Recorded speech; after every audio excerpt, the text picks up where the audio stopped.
जय हिंद। देखिए, इससे पहले क्लास में हम आपको बताए थे कि एयरक्राफ्ट कैरियर क्या होता है, एम्फीबियन क्या होता है, कॉर्बेट, फ्रिगेट, डिस्ट्रॉयर और ये होवरक्राफ्ट क्या होता है। इस सब के बारे में हम अंतर समझा देते हैं। देखिए, ये विमान वाहक पोत है, ये नौसेना का सबसे बड़ा जहाज होता है। जिस देश के आगे लग जाता है उसकी हालत खराब हो जाती है। इसके ऊपर लड़ाकू जहाजें खड़ी होती हैं और एक रनवे होता है, इस पे जहाजें उतरती हैं और दुश्मन देश के ऊपर बम्बार्डमेंट कर पाती हैं। क्योंकि ये जहाजें जो लड़ाकू जहाजें होती हैं, साइज में छोटी होने की वजह से इनका फ्यूल कम होता है, इसलिए बहुत दूर नहीं जा सकती है। और ये विमान वाहक पोत इतना बड़ा होता है कि इसके लिए कोई लिमिट ही नहीं है, दुनिया में कहीं पहुंच सकता है। और किसी भी देश से 200-300 किलोमीटर दूर ये अपना लंगर गिरा लेता है और वहां से फिर ये टेक ऑफ कर जाती हैं सर। और फिर वापस आते हैं, फ्यूल भरते हैं, मिसाइल भरते हैं। वरना पता चला हम लोग को अगर किसी दुश्मन देश जैसे चाइना पे हमला करना है आप, तो जाके पता चला फ्यूल ही खत्म हो गया या फिर इमिशन खत्म हो गया, बम खत्म हो गया, तो वापस आते आते हालत खराब हो जाएगा। इसलिए ये चलता फिरता एक मिलिट्री बेस होता है, ये बहुत जरूरी होता है। और ये अकेले नहीं चलता है क्योंकि इतना भारी भरकम होता है, इसके साथ पूरा बैटल ग्रुप चलता है। एयरक्राफ्ट कैरियर हो गया, इसके साथ कुछ डिस्ट्रॉयर चलते हैं, इसके साथ साथ विध्वंसक जिसे बोलते हैं, रिफ्यूलिंग के लिए कुछ चलते रहते हैं सब। इनके पास हॉस्पिटल शिप होती है, लैंडिंग क्राफ्ट होते हैं। तो ये पूरा जब चलते हैं ना, इसे बैटल ग्रुप कहा जाता है। तो ये दूर की लड़ाई में काम आते हैं।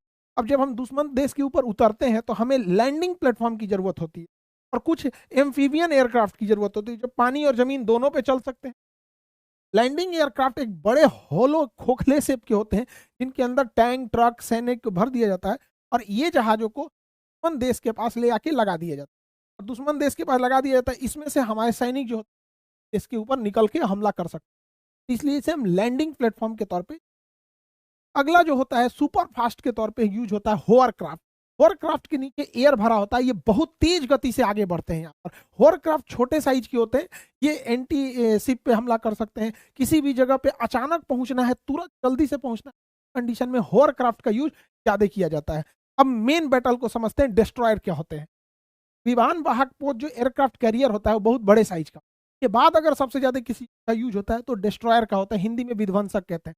ये बहुत विशाल आकार का जहाज होता है, जैसे हमारा कोलकाता का क्लास का डिस्ट्रॉयर वगैरह, ये सब बहुत विशाल आकार के। इनमें हर तरह के हथियार होते हैं, पनडुब्बी को मारने के लिए, एयरक्राफ्ट को मारने के लिए, शिप मारने के लिए, सरफेस टू एयर हवाई जहाज को मारने के लिए, माइन स्वीपिंग, हर तरह के हथियारों से ये लैस होते हैं। इनका आकार बहुत बड़ा होता है, इस वजह से ये तुरंत टर्न नहीं ले पाते, इसीलिए इनका ही एक छोटा रूप बनाया गया। सेम यही चीज होकर थोड़ा छोटा रूप बनाया गया जिसे हम फ्रिगेट कहते हैं। फ्रिगेट कंपेरेटिवली डिस्ट्रॉयर के तुलना में थोड़ा छोटे होते हैं, जिस वजह से इनके पास हथियार कम आता है, मिसाइलें कम होती हैं। बट ये हल्के होने के कारण बड़ा तेज मूव कर लेते हैं, तुरंत अपना लोकेशन बदल देते हैं, जिस पर हमला करना थोड़ा मुश्किल। डिस्ट्रॉयर का ही छोटा रूप जो होता है वो फ्रिगेट होता है। डिस्ट्रॉयर दूर तक हमला करता है, फ्रिगेट कम दूरी तक मारता है, मीडियम रूज। और सबसे छोटा आकार का जंगी जहाज जो होता है उसे कॉर्बेट कहते हैं। कॉर्बेट जो होते हैं बहुत छोटे आकार के होते हैं, बहुत दूर तक नहीं जा पाते, लेकिन बहुत तेज मुनेवरेबल होते हैं, ये सब बड़ी तेज घूम जाते हैं, सब छोटे छोटे साइज के ही होते हैं। यहाँ पे बेसिकली इन्हें मिसाइल लॉन्च करने के लिए ही यूज किया जाता है। छोटे होते हैं, कहीं जाके किसी जहाज को मार के चले। और इन्हें ना पकड़ना भी बड़ा मुश्किल, रडार में पकड़ाते हैं तो ऐसा लगता है मछली मारने वाला जहाज है, लेकिन बड़े घातक होते हैं। भारतीय नौसेना इसकी अहमियत को समझती थी। 1971 के युद्ध से पहले भारतीय नौसेना की तैयारी थी ऐसे ही कॉर्बेट्स को, जो मिसाइल कॉर्बेट जहाजें थे, इन्हें रसिया से प्राप्त करना। रसिया का एक जगह है व्लादिवोस्टक। ज्योग्राफी में आपको पढ़ाया था, व्लादिवोस्टक से एक ट्रेन जाती है सेंट पीटर्सबर्ग तक, दुनिया की सबसे लंबी रेल मार्ग है, ट्रांस साइबेरियन का। ट्रांस मतलब इस पार से उस पार, साइबेरिया इधर का भाग साइबेरिया कहलाता है, ये वाला भाग यूरेशिया कहलाता है। खैर ये तो ज्योग्राफी का पार्ट हो। ये जगह है व्लादिवोस्टक। तो व्लादिवोस्टक में भारत ने 1971 के जंग के मद्देनजर रखते हुए यहाँ रसिया को ऑर्डर दिया कि कुछ मिसाइल कॉर्बेट बनाने के लिए। कॉर्बेट छोटे होते हैं, तो मिसाइल को लगाया गया। स्टिक मिसाइल्स थी, बहुत बेहतरीन निशाना लगाती थी, एनालॉग। यहाँ ये बना दिया गया और यहाँ से इन कॉर्बेट को कोलकाता लाया गया। ये इतनी छोटी होती है कि अपने से नहीं आ सकती, फ्यूले खत्म हो जाता है, इस जगह पेट्रोल भरना पड़ता है, इसलिए इन्हें दूसरी जहाज पे लाद के कोलकाता लाया गया। फिर कोलकाता से उतारा गया क्रेन की मदद से पानी में, और उसको रसरी से बांध के, मोटका रस्सा रस्सा से बांध के कलकत्ता लाया गया। कलकत्ता से मुंबई लाया गया, कहा गया कि यहाँ तुमको खड़ा रहना है क्योंकि 1971 में पाकिस्तान की कमर तोड़ना। क्या दिए 71 का जंग भी चालू हो गया। पता चला कि ये आधी रास्ते जाएंगे तो इनका फ्यूल खत्म हो जाएगा। अब ये जाए कैसे जाए भैया, ये तो दूर तक जा ही नहीं सकती है। तब दिमाग लगाए, देखो बड़का जहाज लाया गया और कहा गया कि देखिए भैया, बड़का जहाज जो रहेगा ना, ये बड़ा वाला जहाज इन लोग को खींचेगा, बड़ा वाला जहाज खींचेगा और यहाँ तक ले आके छोड़ देगा। सोचिए, खींच के टोचन करके ले गया गया इन जहाजों को, मुंबई से टोचन करके ले गए लोग यहाँ पर अरब सागर में और यहाँ छोड़ दिया गया। अब उसके बाद ये हमला करने के लिए तैयार हो, 3 जहाज जिन्हें ले गया गया था, आईएनएस वीर, देखिए इंडिया की जो भी जहाज रहेगी उससे आईएनएस लगा रहता है, जिसका नाम मतलब होता है इंडियन नेवल शिप। आईएनएस वीर, आईएनएस निर्घट और आईएनएस निपट, इतने छोटे थे ना कि उतनी लंबी दूरी तय करते तो आधा इनका फ्यूल खत्म हो जाता, लौट के नहीं आ पाते। बांध के लेके गए, मुंबई बंदरगाह से इन्हें बांध के ले गए लोग इन तीनों को और यहाँ पे ले आके खड़ा कर दिया, खड़ा कर दिया। अब दिक्कत ये था कि इतने छोटे थे, एयरफोर्स देख लेती पाकिस्तानी एयरफोर्स, तब तो दिक्कतें हो जाता, बम गिरा देती इन लोग के ऊपर। इसलिए इनको रात में बांध के ले गए, इनको रात में लेके गए लोग हम लोग 4 दिसंबर 1971 की रात को। रात में निर्घट को लेके गए लोग अरब सागर में बांध के, इसने देख लिया पाकिस्तानी डिस्ट्रॉयर। सोचिए, ये खुद था कॉर्बेट, निर्घट था कॉर्बेट, सबसे छोटा होता है, और पाकिस्तान का डिस्ट्रॉयर बड़ा होता है। डिस्ट्रॉयर का नाम था खैबर, खैबर का खैरियत ले लिया निर्घट ने, खैबर का ऐसा खैरियत लिया, ऐसा खैरियत लिया, मारा दुद्दू को मिसाइल ले धड़ाधड़, ऐसा खैरियत लिया कि बेचारा वहीं डूब गया। का खैरियत लेने वाला खैबर डूब गया। इतना छोटा जहाज जिसको टोचन करके ले गया गया, मार के डुबा दिया Pakistan. PNS, Pakistani naval ship का खैबर जहाज अब जमींदोज हो चुका। जमींदोज का मतलब जमीन के अंदर चला गया। पाकिस्तानी भाई भी देख रहे होंगे तो अच्छे से समझ में आज समझने में ऐसे भी जाने जाते हैं कि किसी को तकलीफ ना हो, चाहे कोई भी देश का हो, उसे तकलीफ नहीं होना चाहिए। यार अब जमींदोज उर्दू अल्फाज है, इसको अच्छे से समझते हो। आगे बढ़ते हैं, अभी 3 को गया था सब, इसको एक और को ठेल के ले गए यहाँ पर, उसका नाम था वीर, आईएनएस वीर। इसने देख लिया आईएनएस मुहाफिज को। अब मुहाफिज जो जहाज था बड़ा खतरनाक था, उस समय का माइन स्वीपर था, बड़ा एडवांस जहाज था मुहाफिज को। इसने भी मारा एक मिसाइल, आईएनएस मुहाफिज, पीएनएस, आईएनएस नहीं जी, आईएनएस तो वीर के आगे लगेगा ना, इंडियन नेवल शिप, इसके आगे पीएनएस लगा था, पीएनएस मुहाफिज। मारा धाए से पीएनएस मुहाफिज भी डूब, खुदा हाफिज ए मुहाफिज, खुदा हाफिज, अब अलविदा, भी डूब गए। पीएनएस मुहाफिज क्या हो गया, डूब गया, पानी में डूब गया यहाँ पे। अब अगला नंबर था, अगला जो जहाज गया था 3 भगिया के ले गए थे, और खतरनाक था, इसका नाम था निपट, आईएनएस निपट। आईएनएस निपट को ना इसकी रडार में बड़ा सा जहाज दिखा, नाम था एमवी चैलेंजर, बड़का नाम था चैलेंजर। चला एमवी चैलेंजर जो है पाकिस्तान को मिसाइल गोला बारूद भर के अपने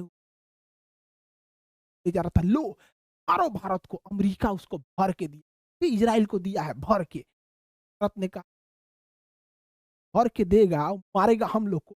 निपट ने कहा आओ हम तुमको निपटा देते हैं। तो आईएनएस निपट जो कॉर्बेट क्लास का जहाज, इतना छोटा जो जा नहीं सकता था, मारा धड़ाम से मिसाइल चैलेंजर पे, एमवी चैलेंजर तहस नहस हो गए। अब बिना कुछ बचाए 30 सेकंड के अंदर जमीन दोज हो गए, पानी दोज हो गए, जमीन दोज नहीं जी, पानी दोज, पानी में चल बर्बाद हो गया, गोला बारूद भी तहस नहस हो गया। ये निपट, निपट शरीफ नहीं था, लौटने टाइम भी सोचा कि एगो को निपटा के आते। तो जब ये लौट रहा था, जब ये लौट रहा था वापस, तो इसे कहा कि लौटने टाइम ना कराची बंदरगाह पास एक ऑयल डिपो था, नाम था उसका किनारी, किनारे पे था किनारी ऑयल डिपो। सोचिए ये निपट नाम का जहाज इतना बदमाश था कि लौटने टाइम 2 मिसाइल मार दिया इस पे, किनारी ऑयल फील्ड पे। अब मार धधक के लग गया किनारी ऑयल फील्ड, पाकिस्तान में ऑयल शॉर्टेज हो गया, क्या सबसे बड़ा ऑयल डिपो में उधिया गया, तभी ऑयल शॉर्टेज, तहस नहस हो गया किनारी ऑयल, जहाज लौट के चल। समझ में आ रहा है कि नहीं आ गया? सोचिए सबसे छोटे जहाज माने कॉर्बेट, इतनी क्षमता नहीं थी कि जा सके, ठेल के ले गए थे लोग, वहां जाके ये इतना तबाही मचा था, वहां इतना भयंकर तबाही। देखिए हम आपको इस तरह से समझाएं, थोड़ा ना आज थोड़ा हम आपको ग्राफिक्स की मदद से समझाते हैं, एनिमेशन के माध्यम से इसी चीज को। आप बताइएगा कि आपको कौन सा मेथड सही लगता है, अभी जो ये वाला बताए हैं या ग्राफिक्स वाला, थोड़ा इसको आप समझाइएगा। हम दूसरे मेथड से इन्हीं तीनों हम लोग को हम दोबारा समझाते हैं। देखिए अब हम इसी चीज को एनिमेशन से समझते हैं, कैसे पाकिस्तान के तीनों जहाजों को एक छोटे से कॉर्बेट ने डुबा दिया है। ये रस्सी से बांधकर आगे की ओर ले जाया गया। इसमें जो रस्सी से थे निर्घट, वीर और निपट, ये कॉर्बेट थे। आगे जाने के बाद स्ट्राइक संभालता है निर्घट, और निर्घट के रडार में जैसे खैबर आता है यहां से हमला कर देता है, खैबर के ऊपर यह हमला, और इसके हमले में खैबर डूब जाता है। इसके बाद अगला नंबर आता है वीर। वीर यहां से हमला करता है मुहाफिज पे, और मुहाफिज वहीं पर डूब जाता है। इसके बाद निपट, निपट ने चैलेंजर पे हमला किया, यहाँ चैलेंजर को भी डुबा दिया। निपट लौटने से पहले हमला कर देता है ऑयल फील्ड, ऑयल फील्ड पर हमला कर, और ये ऑयल फील्ड को तबाह कर दिया। तबाह करने के बाद ये अपने बेस पर लौट कर चले आते, लौट के आ गए लोग अपने।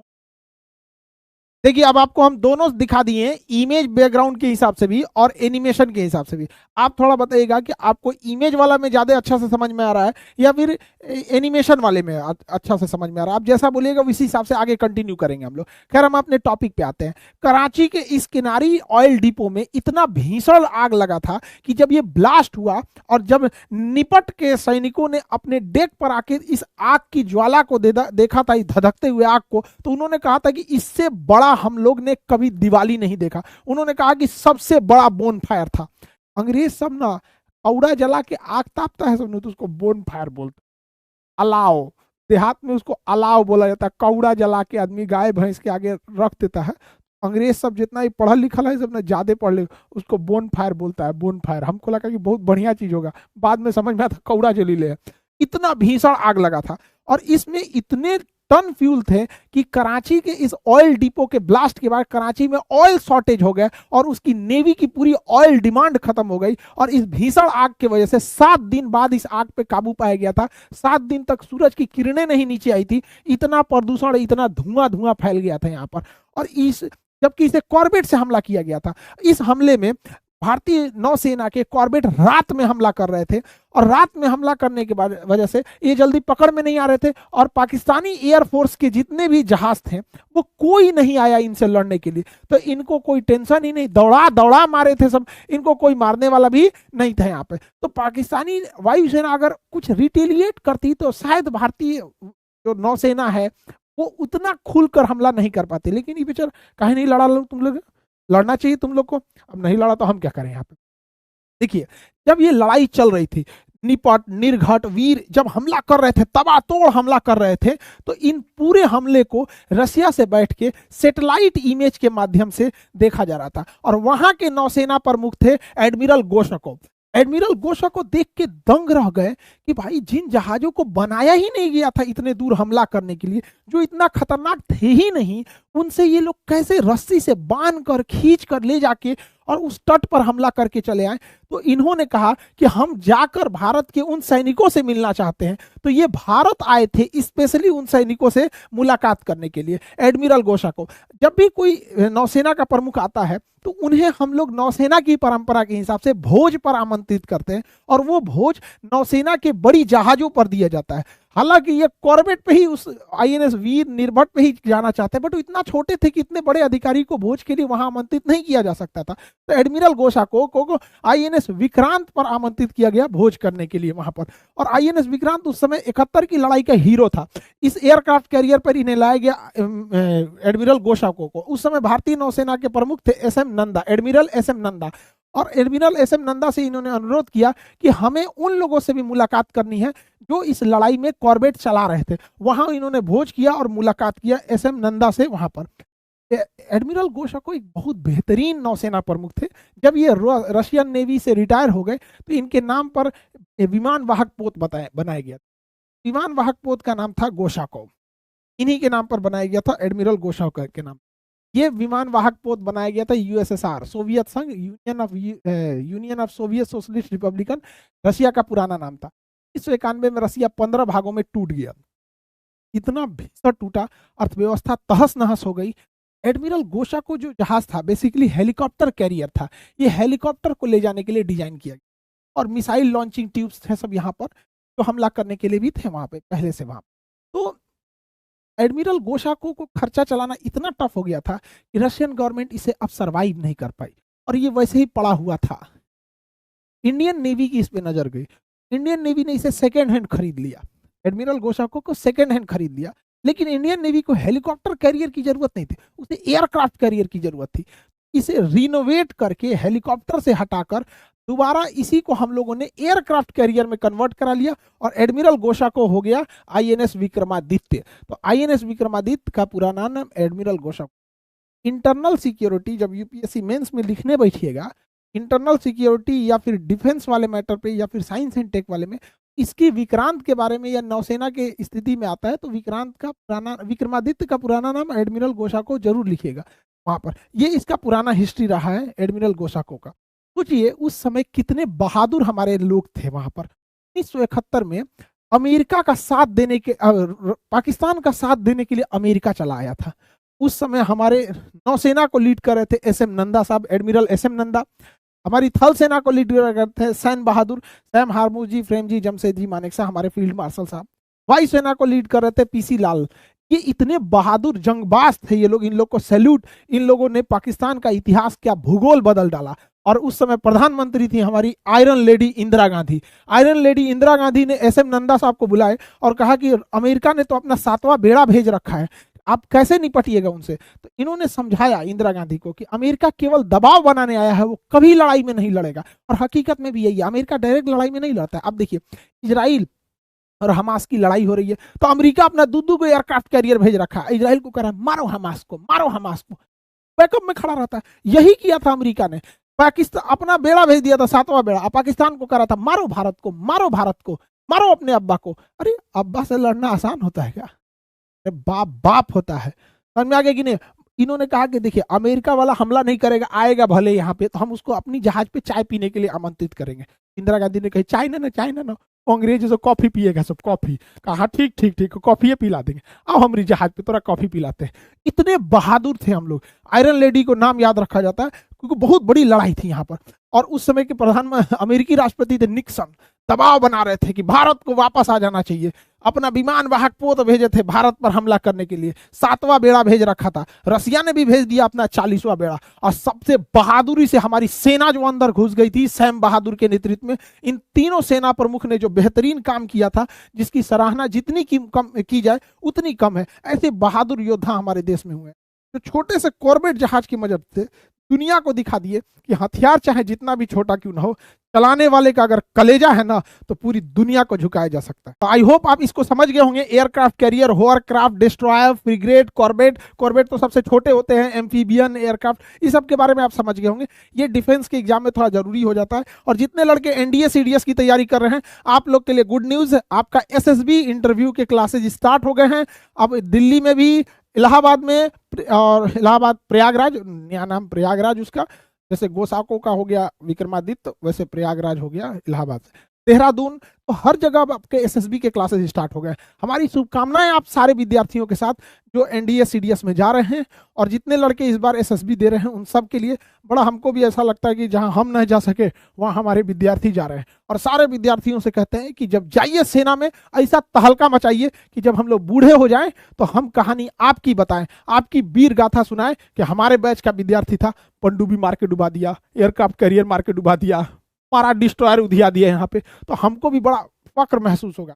अपने बुढ़ौती में हम समझाएंगे सबको कि देखो हमारे बैच का था, बदमाश था, मारे थे, पीटे थे, आज देखो तहलका मचा रहा है। हमें भी बहुत खुशी होती।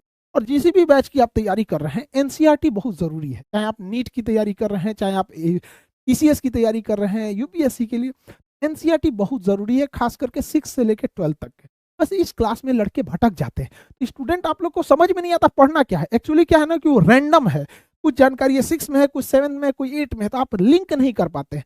इसके लिए भी अब हम लोग ने पूरी तरह से लिंक करके और जितने भी बेहतरीन फैकल्टी हैं उन सब से मिला के इसको हम लोग तैयार किए एनसीईआरटी का, और इसको बेहतरीन ढंग से पढ़ाया जाएगा। ये आपके पीसीएस में, टीचर्स एग्जाम में, अभी बिहार टीचर एग्जाम में इतना ये काम क्वेश्चन आया था एनसीईआरटी से जिसका कोई हद नहीं। एससीईआरटी, एनसीईआरटी बहुत जरूरी चीजें होते हैं। आई होप आप इसको समझेंगे। मिलेंगे नेक्स्ट क्लास में।